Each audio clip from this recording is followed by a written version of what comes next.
कार्तिक मास की कृष्ण त्रयोदशी को धनतेरस कहते हैं। यह त्योहार दीपावली आने की पूर्व सूचना देता है। इस दिन नए बर्तन खरीदना शुभ माना जाता है। धनतेरस के दिन मृत्यु के देवता यमराज और भगवान धनवंतरी की पूजा का महत्व बताया गया है। क्यों मनाई जाती है धनतेरस?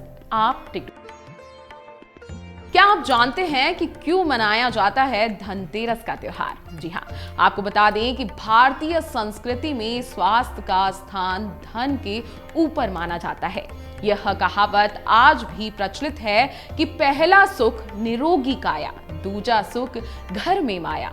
इसलिए दीपावली में सबसे पहले धनतेरस को महत्व दिया जाता है, जो भारतीय संस्कृति के हिसाब से बिल्कुल अनुकूल है।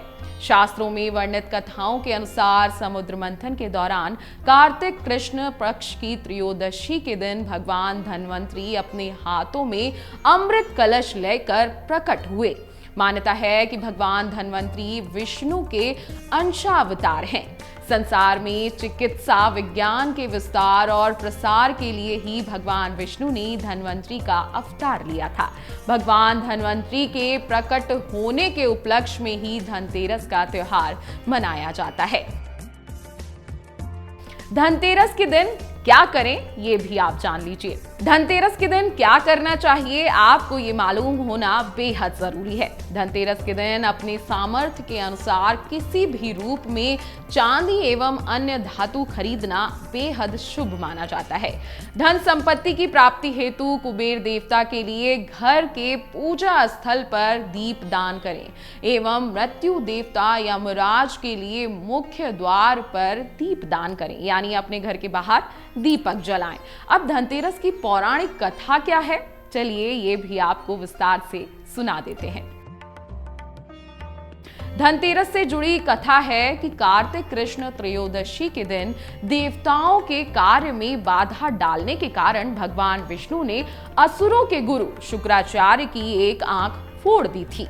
कथा के अनुसार देवता को राजा बलि के भय से मुक्ति दिलाने के लिए भगवान विष्णु ने वामन अवतार लिया और राजा बलि के यज्ञ स्थल पर पहुंच गए। शुक्राचार्य ने वामन रूप में भी भगवान विष्णु को पहचान लिया और राजा बलि से आग्रह किया कि वामन कुछ भी मांगे, उन्हें इनकार नहीं करना है। वामन साक्षात भगवान विष्णु हैं, जो देवताओं की सहायता के लिए तुमसे सब कुछ छीनने आए हैं। बलि ने शुक्राचार्य की बात नहीं मानी। वामन भगवान द्वारा मांगी गई 3 पग भूमि दान करने के लिए कमंडल से जल लेकर संकल्प लेने लगे। बलि को दान करने से रोकने के लिए शुक्राचार्य राजा बलि के कमंडल में लघु रूप धारण करके प्रवेश कर गए। इससे कमंडल से जल निकलने का मार्ग बंद हो गया। वामन भगवान शुक्राचार्य की चाल को समझ गए।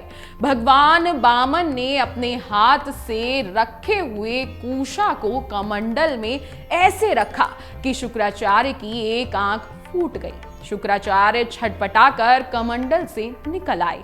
इसके बाद बलि ने 3 पग भूमि दान करने का संकल्प ले लिया। तब भगवान वामन ने अपने एक पैर से संपूर्ण पृथ्वी को नाप लिया और दूसरे पग से अंतरिक्ष को।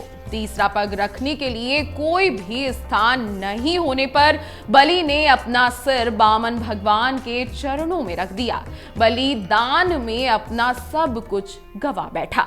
इस तरह बलि के भय से देवताओं को मुक्ति मिली और बलि ने जो धन संपत्ति देवताओं से छीन ली थी, उससे कई गुना धन संपत्ति देवताओं को मिल गई।